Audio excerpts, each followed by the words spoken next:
না, যতক্ষণ দাবি মানে নেওয়া হবে ততক্ষণ এখানে অবস্থান করবেন। এখানে আপনারা বসে আছেন, সাথে সাথে তালিকা দিয়ে আসার দরকার ছিল মন্ত্রণালয়, ডিজিএফের দায়িত্ব ছিল এটা। এখানে আপনাদেরকে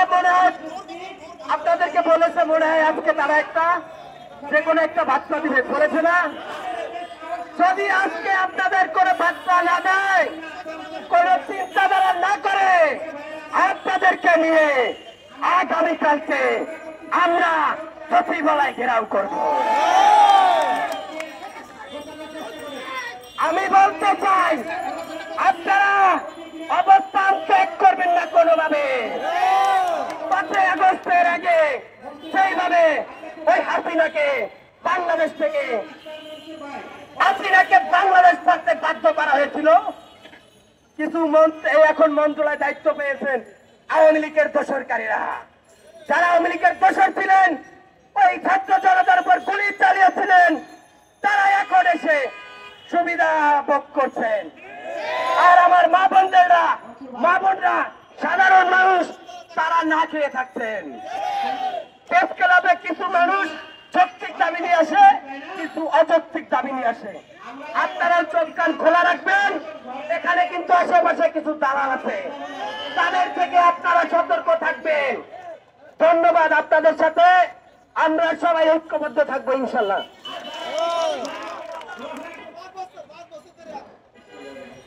গত 17 বছর এদেশের মানুষ শোষিত হয়েছিল বলে আমরা ছাত্র সমাজকে নিয়ে শেখ হাসিনাকে আমরা আট করে ইন্ডিয়া পাঠিয়েছি।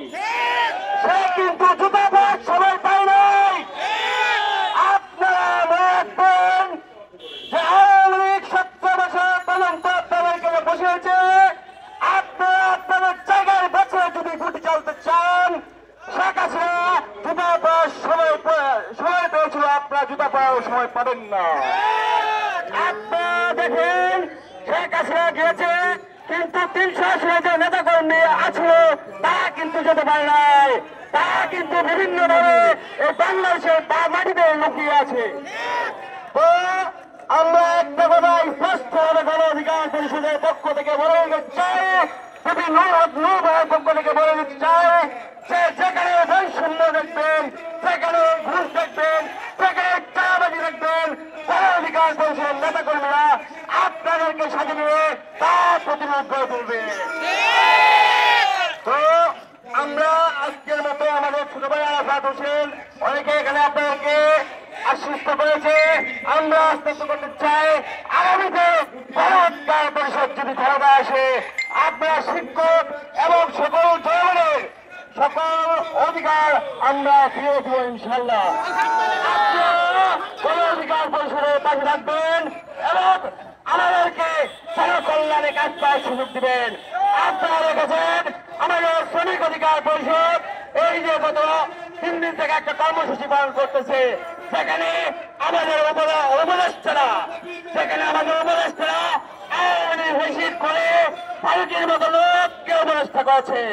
তো আমরা স্পষ্ট ক্লিয়ার ভাবে বলে দিতে চাই যে আওয়ামী লীগের দালালরা যেখানে এখন পর্যন্ত রাজত্ব করছে, জনগণের কাছ থেকে ঘুষ দিয়ে চাকরি দেওয়া প্রত্যাশা দিচ্ছে, তাদেরকে আমরা ফাঁকি দিয়ে ভারতের মতো করবো ইনশাল্লাহ। তাহলে আপনারা যৌক্তিক একটা দাবি নিয়ে এখানে বসেছেন, অনেক কষ্ট করতেছেন।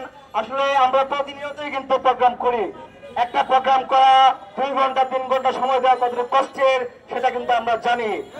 ঠিক আছে, আপনারা আপনাদের পাশে গণ অধিকার পরিষদ আছে আজকের পর থেকে ইনশাল্লাহ। আপনারা প্রোগ্রাম চালিয়ে যান, আপনাদের সফল হওয়ার পেছনে গণ অধিকার পরিষদ আছে, যদি নূর হক রাশেদ ভাই এবং শ্রমিক অধিকার পরিষদ আছে। ভালো থাকবেন।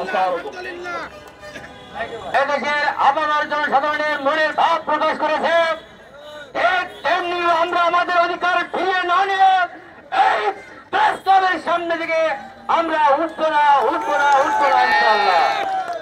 আমরা চাই আমরা আমাদের অধিকার ফিরে পেতে আমরা দীর্ঘ 17 বছর যাবৎ বিভিন্নভাবে চেষ্টা চালিয়ে আজ পর্যন্ত আমরা শিক্ষক হওয়ার মতো স্বপ্ন দেখতে পারি নাই।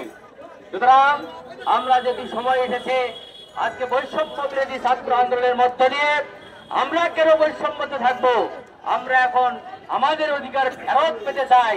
সুতরাং এই মুহূর্তে আমাদের দাবির যে দাবি, আমরা যে শিক্ষক হওয়ার স্বপ্ন দেখেছি, এই স্বপ্নকে বাস্তবায়নের মধ্য দিয়েই আমাদের অধিকারকে প্রতিষ্ঠা করবে ইনশাআল্লাহ।